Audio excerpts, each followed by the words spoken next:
পতিত আওয়ামী লীগ সরকারের আমলে তৎকালীন র্যাবের কোম্পানি কমান্ডার মহিউদ্দিন ফারুকীর বিচারের দাবিতে সংবাদ সম্মেলন করেছে গুম শিকার ভুক্তভোগীরা। জাতীয় প্রেস ক্লাবের সংবাদ সম্মেলনে ভুক্তভোগীরা জানান, শুধুমাত্র ভিন্নমত প্রকাশ এবং লেখনির কারণে অন্যায়ভাবে গুম এবং নির্যাতনের শিকার হয়েছেন তারা। আবার কাউকে তুলে নেওয়া হতো শুধুমাত্র মুক্তিপণের দাবিতে।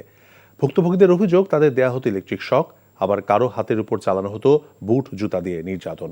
ভুক্তভোগীরা সবসময় থাকতেন ক্রসফায়ারের ভয়ে। ক্রসফায়ারের পর যাতে লাশ পাওয়া যায় সে কারণে গেঞ্জি এবং ট্রাউজারে লুকিয়ে রাখা হতো স্বজনদের ফোন নাম্বার। প্রতিদিন রাতে দিনে আমার কখনো ইলেকট্রিক শক দেয়, আর হাতের তালুতে সুই উঠে আমার পায়ের নখ তুলে দিয়েছে, হাঁটু ভেঙে দিয়েছে। এখন আমি ভালো হাঁটতে পারি না। আমার কোমরে মেরেছে, আমার এই কাঁধে শোল্ডারের উপরে ভারী কিছু দিয়ে পিটেছে। কারণ কি দিয়ে পিটায় সেটাও তো আমি দেখতে পারি না, কারণ যেহেতু আমার চোখ বন্ধ। মাটিতে শোয়ায় বাঁশের মধ্যে ডলা দেয়। আমাকে 19 দিন ঘুম রাখছিল। আমি আমার ঘটনাগুলি যখনই বলতে চাই আমি ট্রমাটাইজড হয়ে যাই।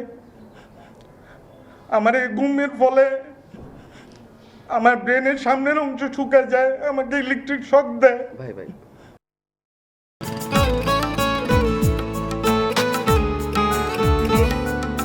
আপনার নামটা? নীলা। রাহুল। ওকে, এই মেয়েটারে তোর ভাবি সবাই কেমন লাগবে?